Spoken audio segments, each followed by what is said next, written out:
गौतम बुद्धाला भारतामध्ये न राहू देणारे ब्राह्मण, तुकाराम महाराजांना मारणारे ब्राह्मण, छत्रपती शिवाजी महाराजांना आयुष्यभर राजा न मानणारे आणि छत्रपती शिवाजी महाराजावर पहिला वार करणारा कृष्णा भास्कर कुलकर्णी ब्राह्मण, संभाजी महाराजांचा कट करणारा ब्राह्मण, ईस्ट इंडिया कंपनीशी समझोता करून महाराष्ट्राला गुलाम करणारे पेशवे ब्राह्मण, स्वतंत्र भारताच्या काळामध्ये सावरकर इंग्रजांच्या तुकड्यावरती पळणारा आणि भारताला तुकडे करण्यासाठी कारणीभूत असणारा सावरकर ब्राह्मण, आता महाराष्ट्राला विकणारे ब्राह्मण. आणि हे स्वतःला देशभक्त ह्या देशाचे जुने हिंदुत्वाच्या नावानं आपल्याला येड्यात काढतात आणि आपण लोक येड्यात निघतो.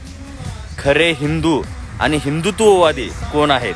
हिंदुत्ववादी म्हणजे हेच जे हजारो वर्षापासून भारताच्या भूमीला आणि भारताला गुलाम करून ठेवण्याचा प्रत्येक वेळेस प्रयत्न करणारे म्हणजे हिंदुत्व. आणि हिंदू म्हणजे ह्या जमिनीवर प्रत्येक वेळेस ह्यांच्यासोबत हरलेला माणूस. आता विचार करा कुठं आहे तुम्ही.